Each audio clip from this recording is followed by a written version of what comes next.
What's up, guys? It's Guys Being Dudes back with another college football special episode. Week 6 this week. As always, we have me, Sir Charles, and Big Cat. And Big Cat brought the guest on this week, so he gets to introduce him. Yeah, Charles. What's up? Big Cat here, and I got our special guest. And let me just tell y'all how I met this man. I was at Perkins one night around 11:30 at night. He was sitting by himself. He had a glass of lukewarm chocolate milk, some chocolate chip pancakes, and the look of this man's face was absolute dog shit. The Chicago Bears kicker Cody Parkey missed a game winner to go to the Super Bowl. Now, the reason I had to say that is because he ate at Perkins by himself almost at midnight, and the servers felt bad for him, so he got his milk for free. Mr.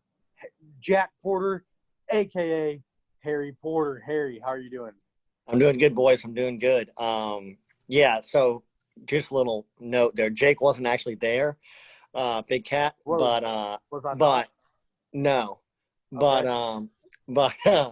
yes, that's a true story.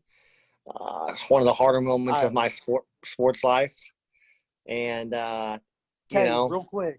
To give a little bit more insight on your passion, can we see the ink? Yeah, sure. Which one do you want to see? Both, dude. Can you show both? Yeah, so I got the Cubs right here. Cubby is right there. And then tucked away up here, I got a Chicago Bears. Okay, see. We love some Chicago. Yeah. And so it hasn't been the best start of my life this year. The Cubs suck. The Bears are the worst 3-1 team ever. The Blackhawks just decided they weren't going to resign their 2-time Stanley Cup champion and predator-killing goaltender Corey Crawford. And so now it's back to Bears-Bucks tonight, but I'm ready to talk college football because I'm a Notre Dame fan, and I have a good feeling that this team is about to run the table. I have a really good feeling about that. So we got Clemson soon, but that's going to be a tough test. I feel good about it. Brian Kelly hasn't beaten a top 5 team though in 7.5 seasons. I think is technically what it comes down to. Wow. I'm ready to talk, and thank you guys for having me on. I'm excited about it. I will try to keep my profanity to a minimum tonight. I do promise that. Yeah, that's usually Big Cat's. Big Cat usually uses profanity, but I think we can do 2 today. We can try, but I'm going to keep it to a minimum. I promised myself today that, the only swearing I'll be doing tonight is positive swearing and reinforcement. Yes. Yeah, positivity. So first up, we've got a recap of last week. Last week, I went 6-4, and Big Cat went 8-2. Funny story. Big Cat was going to go undefeated until I called him and said he might go undefeated. And then it went down to the hill from there. Which is total bullshit because I called Addison once I realized I will not go undefeated. It was 110% his fault. It was like when a pitcher's throwing a no-hitter, you don't say, hey, dude's throwing a no-no. Addison called me and said, hey, man, you may go undefeated. And then I don't go undefeated. Yeah, so Jake, you took Auburn, which you picked against the Dogs in Georgia. What are you thinking? We both did. Dude. We both did. Come on, Addison, don't act like you didn't either. The big upset that I was surprised about last week was Arkansas at State. I was there, boys. I was there. I took the Dogs in that one. I'll be honest. I thought that the air raid was going to get them. Turns out Arkansas's got one of the best zone coverage defenses there is. So taking away from that game, do you think Mike Leach is not a good in-game adjustments coach? That was one of the questions that I posed after that game. And so for me, in my opinion, not necessarily. He's working with a fresh team. Luckily, he went to the SEC and, State's got some athletes and stuff. But I don't think it was necessarily that. Also, I think, one question that I pose, I know you're an Arkansas fan. I'm not making fun of them. Maybe you didn't prepare for Arkansas after seeing them get their rear ends kicked by Georgia. Maybe you think, their red's going to work. Well, it did. Yeah. Well, go ahead, Harry. Yeah. So I was going to say I was at the game in Stark and with Auburn or some Arkansas fans, and let me tell you, the minute Kylan Hill got knocked out of that game for State, Mike Leach, I will go with your point, Eddie. He does not know how to adjust to an injury like that. He lost that little dump-off back that KJ needs to succeed in that offense, and it really did shift the game. And in Arkansas, Big Cat, to your point, I think State was like, it's Arkansas. They can't win in the SEC. They can't play in the SEC. They can't have a good coach. And, now they have a guy, Felipe Franks, who's not an all-star by any standard, but he's good enough in the SEC. We've seen it in Florida. And I think they've got a chance to win a few games this year. And, but, yeah, to your point, Addison, I don't think Mike Leach is a good in-game adjuster. He's been like that for years, though. I feel like even at Washington State, he wasn't very good at that point. So, yeah, I would not have picked Mississippi State, and I didn't. For my own personal parlay this past weekend, I did go with Arkansas to cover. It was a big line, though, so that was an easy cover, I felt like. Yeah. I agree with you, and I'm not dissing Arkansas by any means. Like when you said, they can't compete, they can't play in the SEC. That's just truly how people probably felt. But at the same time, 100%. You think about it, Mike Leach at Washington State was always dominant, always top 25. They always had a shot, but they would fuck it up twice. Mm-hmm. They would always lose at least 2 games a season, which sucked because it's like I want to see Leach against Saban, someone like that. But Addison and Porter have a good point. I feel like my point is not like as valid, but my thing would be they didn't really take Arkansas that serious. Yeah, I agree with that. The other upset of the weekend was Oklahoma 18 at Iowa State. Iowa State on the home turf goes ahead and doesn't put a whooping on them, but does come out with the win. I just don't think Oklahoma has it this year. Spencer Rattler, their quarterback, he's been there for 2 years behind. He's a cock. Behind Hurts and what's the other one? Kyler Murray. He's behind both. Yeah. I don't think he learned enough from those guys. Well, see, you call it an upset. I really don't think so. Yes, I get it. Unranked, first ranked, blah blah blah. I had Iowa State from the beginning. I don't think Oklahoma's that good. This week, 22 Texas goes to Oklahoma. I don't think Oklahoma wins that. Yeah, I think it's going to be a shitty game. I don't like it. I think both teams aren't that amazing, but I don't think that was an upset at all. Iowa State's good. Oklahoma sucks, mainly because of their quarterback position. Look at their last 2 possessions of each game against Kansas State and then Iowa State. Rattler has thrown the most poorly thrown interceptions ever. I'll totally agree with that. And just to state something on Iowa State, before the season got started, Brock Purdy, pretty sure I said his name right, was getting some hype as a first-round pick. And as a Bears fan, we keep track on all possible quarterbacks that are coming out into the draft. And so I was keeping an eye on him. And Notre Dame played them in a bowl game last year and kind of kicked their tail. And I was a little bit down. I thought, I don't think he really has it. But he played pretty well. And, again, to y'all's point, Spencer Rattler, I just don't think is like Lincoln Riley is a good head coach. I don't think he is the NFL head coach that people are starting to peg him as down the road. But I think he's a really good college coach. But Spencer Rattler just doesn't have it. Like, he doesn't have the scramble around and all of a sudden find his guy kind of ability that Hurts and Kyler have. And he doesn't have the quarterback vision. Jalen Hurts played a lot of college football. Kyler Murray, an outstanding outfielder. So they have those eyes. They're looking downfield. They're looking to make plays. He doesn't have it. He's a one-read guy, and if it ain't there, he doesn't know what to do. So going forward, I think Oklahoma's going to struggle this year. I don't know if Texas is actually that good. Every year I feel like they're not there, and I don't think they are again this year. But I do think – I agree with you, Big Cat. I think Oklahoma's in trouble this weekend. Well, same. Yeah, and hold on real quick, and I said this to you, Addison. Texas is always back at the beginning of the season. Yeah. Very true. I think they'll beat Oklahoma, but then after that, Texas won't be back. Well, last week they lost to TCU, so They did. Yeah, They well, did. hey, TCU though, I don't like people sleeping on TCU. They may not be ranked. They may not have, whoever that guy was that used to run quarterback for him and stuff, but definitely not Andy Dalton. But TCU is always, they can be a threat to anyone. Just depends on if they show up or not. and Great so coach.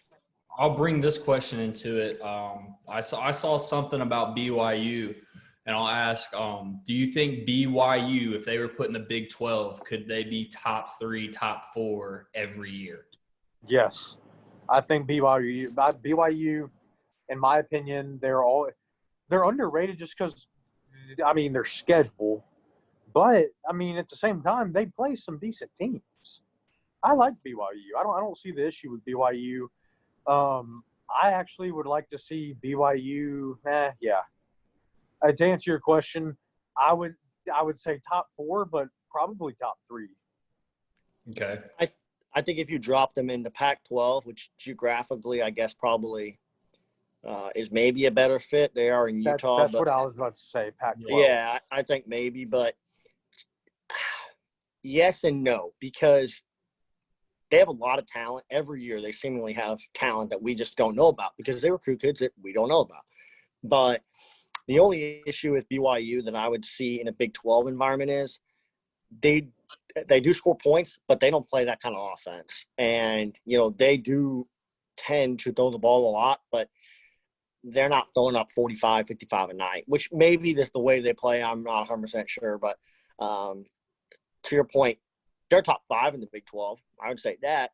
In the Pac-12, though, you throw them in the Pac-12, I'd say they're competing for Pac-12 championships every 3 years maybe because of how kind of weak that conference is in general. So, yeah, I don't know. BYU is an interesting program, much like Notre Dame with the way that they kind of have their schedule. I've always wanted to see them join a conference and be impactful, but it's hard to know if they're ever going to really do something like that. Right. Okay, hold on. Hey, Addison, let me pose a question to Harry real fast. We talked about this, I think week 1 or 2 of this show, probably week 1. Notre Dame gets into a conference this year just to be able to have a schedule.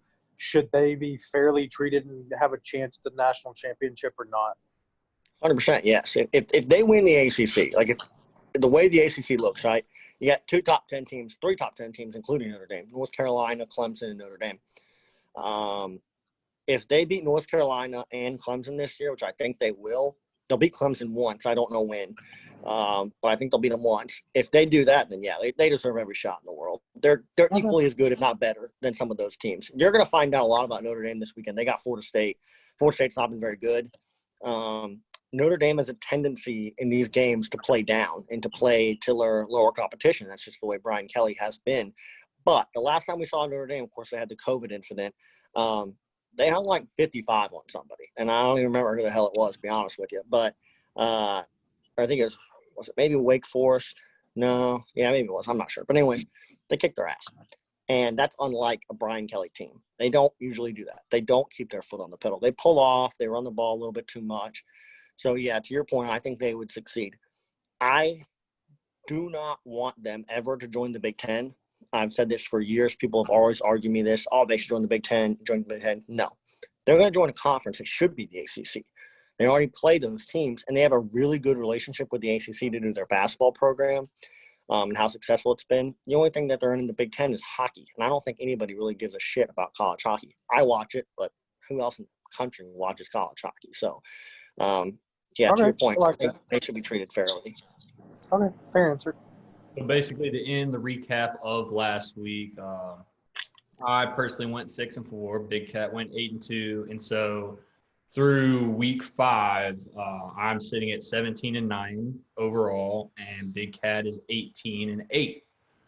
Hey, you got one hand up on me there, bud. Hey, got one more game worth of knowledge, I guess.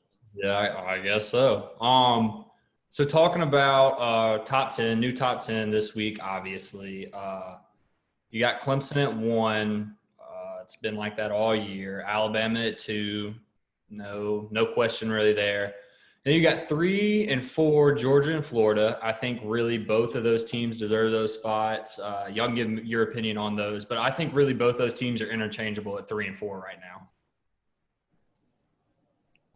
Then you have Notre Dame at 5, which they're undefeated, so got to put them in there. And then, so me and Big Cat both have the same opinion on this one. I don't know about you, Harry, but Ohio State is at 6. Do you think they should be in the top 10, top 25, even though they have not played a game yet? No, 100% no. They haven't played a game. And when they start playing games, yeah, they're every bit as good as – honestly, they're probably better than Georgia. I think they're better than Florida. You can make the argument that they're better than Alabama. They got a lot of first-round possible picks on both sides of the ball. But right now, no. Why are they even – honestly, why are they even in the top 25? Why are you even putting them in there? They haven't played a game. They're not going to play a game until I think another almost 2 weeks, I think it is, right? So until they play a game. Now, the minute they play one game, yeah, throw them in there for sure. Throw them at 3. But they haven't played a game, and we should be going off of who has been playing football. But to kind of curve your question, just a hint, I would like to know what you guys have to think about a non-Power 5, right, running the table in a year like this where they're going to play more games. In particular, I'm talking about SMU. If they run the table, right, and they play more games, they play a conference championship game, if the 4 teams that get in, if the 4 seed, right, has a loss and they're not a conference champ, do you think that an undefeated SMU in this year should get in? I'm just curious because I've been wondering for a few weeks. I personally do not think they should get in. I always look at, they say the eye test, right? They ain't got it. They get murdered by Clemson on national television or whoever is the one. But just curious about what you guys think about that real fast. Well, Big Cat's got Cincinnati going all the way, so he can give a take on that. Yeah. I truly think that they're neglected. That just for example, the American Athletic Conference, granted, I say that this year they're neglected because and I'm leaving Memphis out. Y'all can go Tigers. I'm leaving them out. They haven't played enough. They've played 2 games. They're 1-1. COVID, fuck them. Who cares? I have Cincinnati. They're a playoff contender, in my opinion. Cincinnati is damn good. They're damn good every year. Memphis has been damn good the past 5-6 years. SMU is finally back, kind of like they were when they were cheating back in the old days, but they're back. Hey. No, hold on. Everybody was cheating. They did it before it was cool, though. And agreed. So SMU, yeah. I mean, I don't think they're, in my opinion, I would rather see Cincinnati this year. I feel like they have more of a chance. They're more solid, but like those teams every year, they're good enough to be top 10. They're good enough to have a New Year's Six bowl. So in a year like this, give them a shot. If they lose, there it is. We proved our point. They can't hang with these dogs. But, I mean, look at last year. Memphis hung with Penn State. I forgot, UCF, 2 years in a row, kicked everyone's ass. Like, give these guys a shot, and once the AAC shows, okay, like, maybe we can't, that's when you're like, all right, told you so. And I'll answer it like this. College football is all about money. People aren't going to watch SMU play Clemson in a playoff game. They want to see a one-loss Florida team, a one-loss Georgia team, a one-loss Notre Dame team rather than SMU. So to give them a chance, it's not likely to happen. I think they deserve a chance. I think they should see what happens. If you don't get enough views on it, you don't make enough money, understandable. But college football is it's all about money. It's not about who's the best. It's about money. Yeah, I completely agree because the year that UCF played Auburn in the New Year's Six Bowl, they should have fucking made it in. Yeah. UCF absolutely kicked ass for 2 years straight. And they had Mackenzie Melton, I think is what his name was, before he got hurt and all. That dude could have shredded some other defenses, and they didn't give them a chance. And, I mean, now UCF is going a little bit downhill, which sucks. Yeah, my thing about money with SMU is UCF has a lot of money. They're obviously, I think, the largest and might be one of the largest schools enrolled. They're the biggest ones. Yeah. SMU has a crap ton of cash. They really do. They have a ton of big money boosters. That's why I wonder if they did go undefeated if they had a chance, because like you said, Addison, it is about money, and they do have a lot of cash. So, yeah, I don't They think should get in. when it costs $55,000 to go there. Yeah, I don't think they should get in, but they have a unique non-Power 5 program, much like Houston does as well. A lot of big boosters there as well. Yeah, and to your point, Big Cat, Cincinnati, I'm a big Luke Fickell guy. Big, right? The minute Brian Kelly leaves Notre Dame, I want us to hire Luke. We won't, because I think we already got the head coach on the staff now. But regardless, I think he's a really good head coach in Cincinnati. Memphis, they're overrated every year. I could give a shit about that Tiger program. They're honestly overrated. They're garbage. They're full of crap players. Anthony Miller sucks. He's the worst NFL receiver I've ever seen in my life. Keeps costing the Bears touchdowns. Could choke him sometimes. But back to your point, yeah, I don't know. I don't think they're going to get in. I know you're fucking kidding right now. No, I hate Anthony Miller. I absolutely do. Can't say. Okay. Hey, that's your opinion. Back to the top 10. Addison, there's a team coming up I want you to talk about. They're sitting at number 7. Miami. I like Miami. I like that they got De'Aaron King, the transfer from Houston. I think he will be very consistent this year.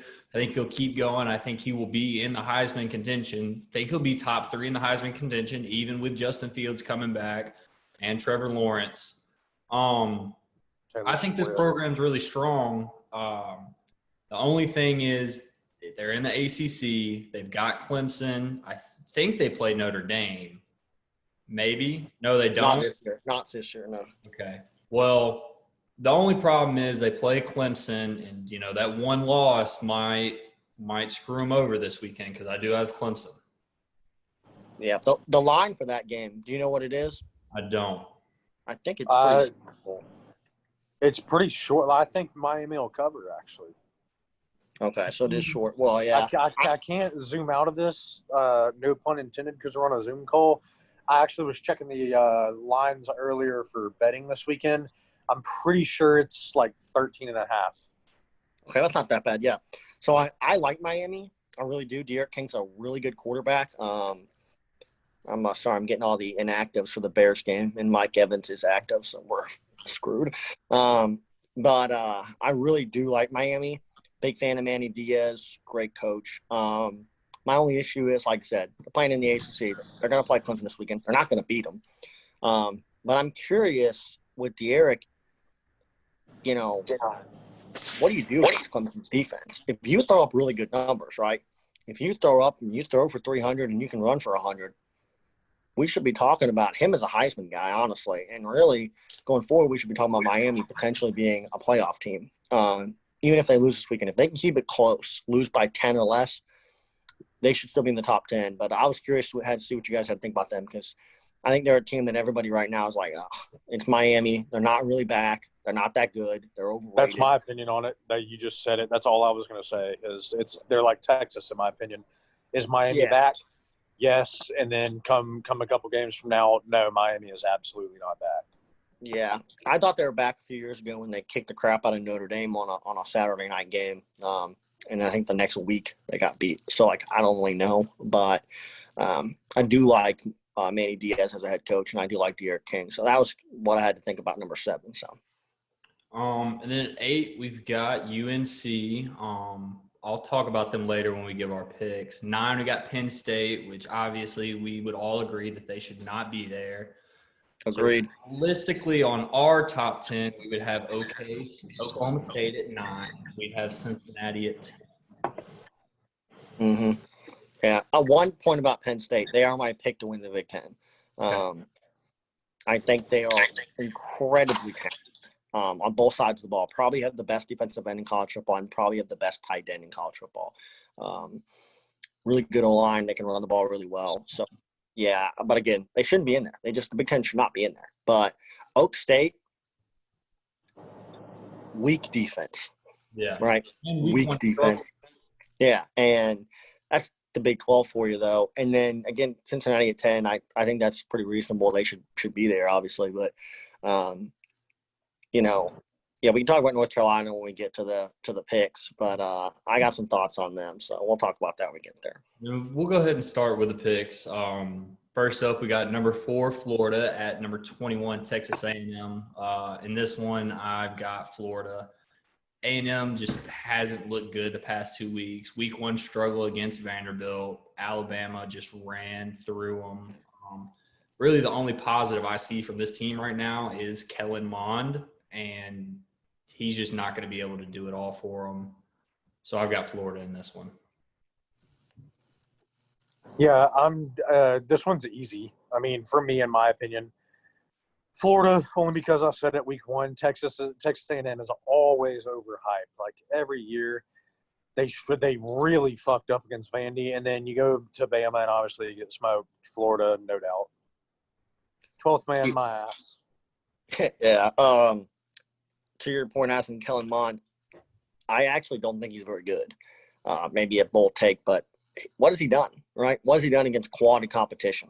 And he really done much. And a little point to just give you guys, the Texas A&M DBs have been averaging, giving up 3 catches a game over 27 yards. That's not good. And Florida's got weapons. They got one of the better tight ends in the country in Pitts. Kyle Trask is a really good quarterback. I think he chews apart this A&M defense. I mean, I would not be surprised if this was a 40-something in the teens game, honestly. I think Florida rolls real easy. And the only reason I say the only positive about Texas A&M is Kellen Mond is because that's really all they've had. Like, Agreed. One that's done anything for that team. So that's the only reason I say it. And I don't think he's very good either. Yeah. He's the only one that's done anything for that team. They have a good tight end. I can't think of his name off the top of my head, but they have a good tight end. And yeah, Kellen's not I just don't think he's very good. I think he's overrated, and I think, listen, wouldn't shock me if Florida is the best team in the SEC this year, honestly. I like Alabama, but it's hard to say right now. We haven't seen enough of Bama's defense yet against a quality offense yet. I'm still a little weary about their DBs. So up next, we've got number 19, Virginia Tech, at number 8, North Carolina. I've got North Carolina in this one. And I've said it before and I'll say it again. I think Mac Brown will take this team to an ACC championship and possibly win it in the next 2 to 3 years. I think he's got a great quarterback. And I think the offense is just working. They've got a solid defense. So I like them in this one. I like them for the rest of the season. Not sure how they'll work out through the rest of it, but I like them in this one. Give me Virginia Tech.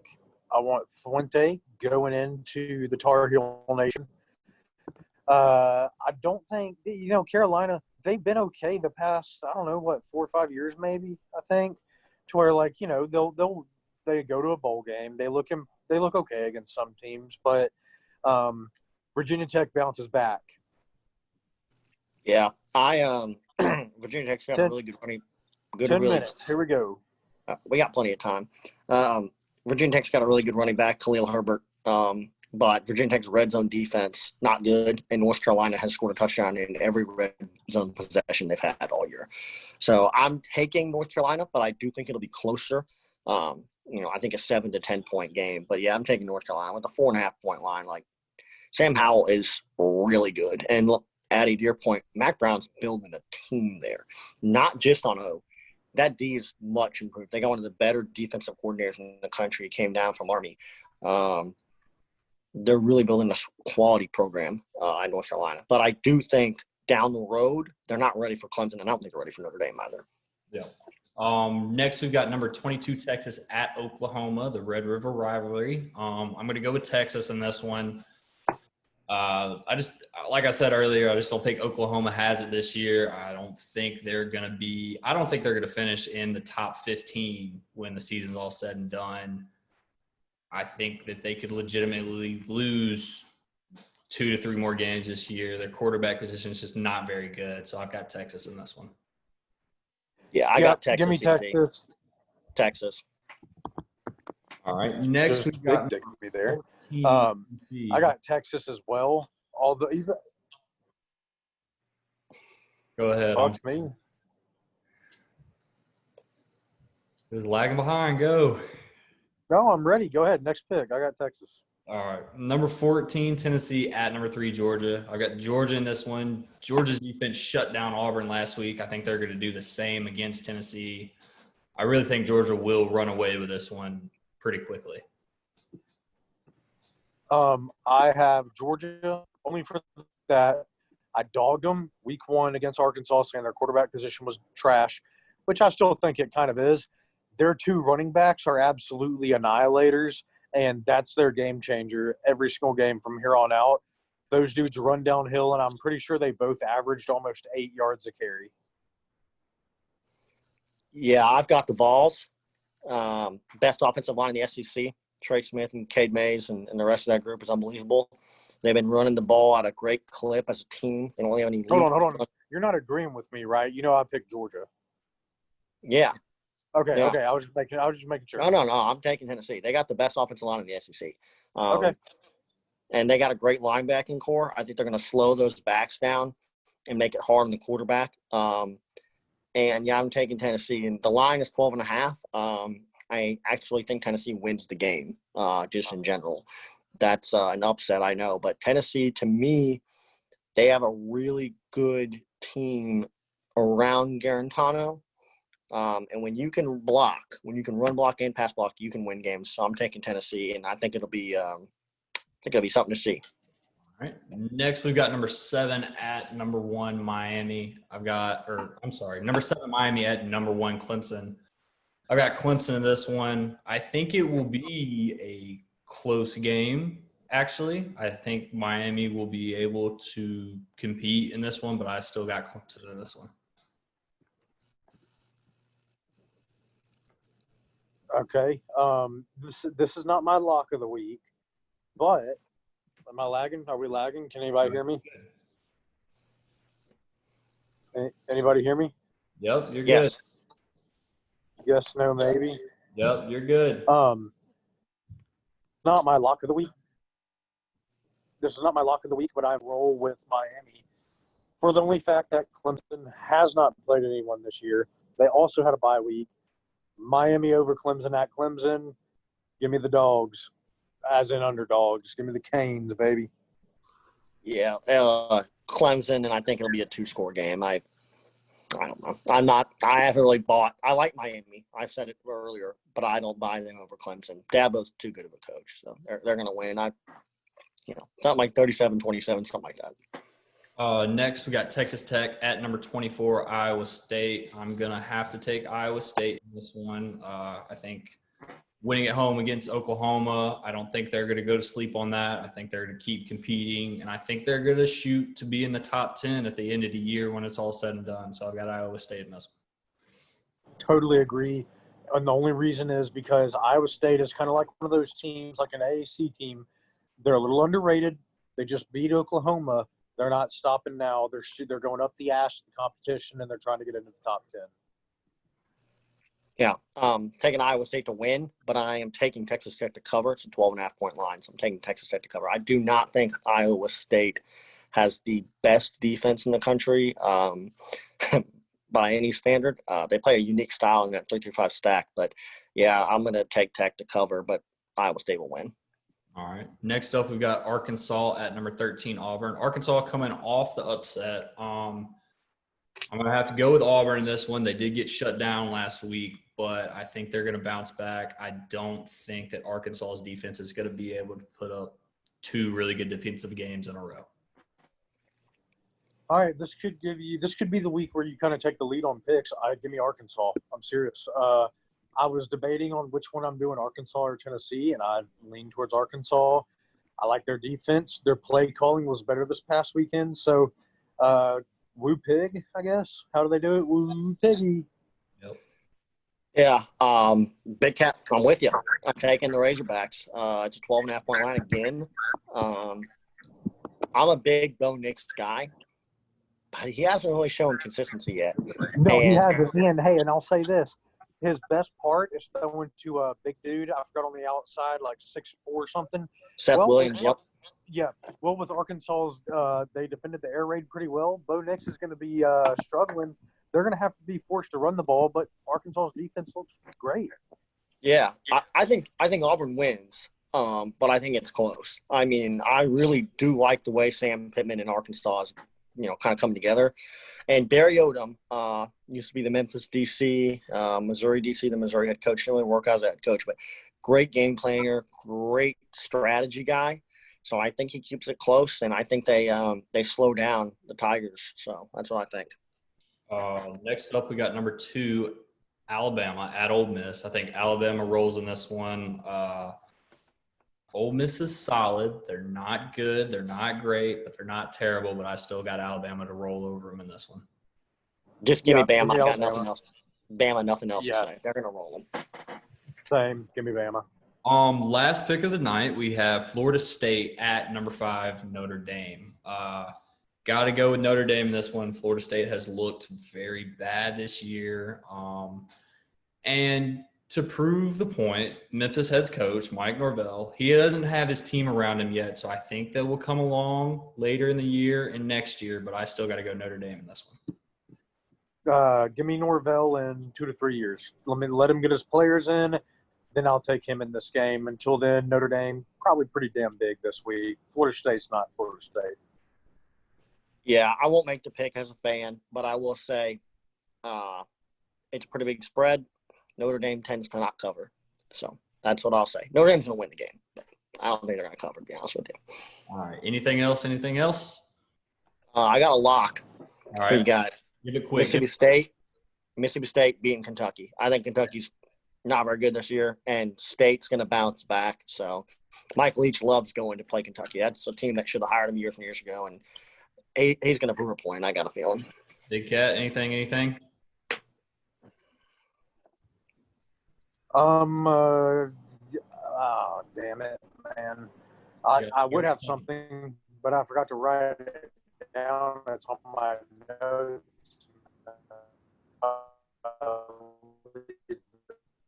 Page, I'll leave the call. 30 seconds. I'll add my parlay in the. All right, Big Cat's lagging, so we're going to go ahead and sign off. Thank you, Harry, for being here. Big Cat, thank you. We'll be back next week. All right, bear down, boys. Big night.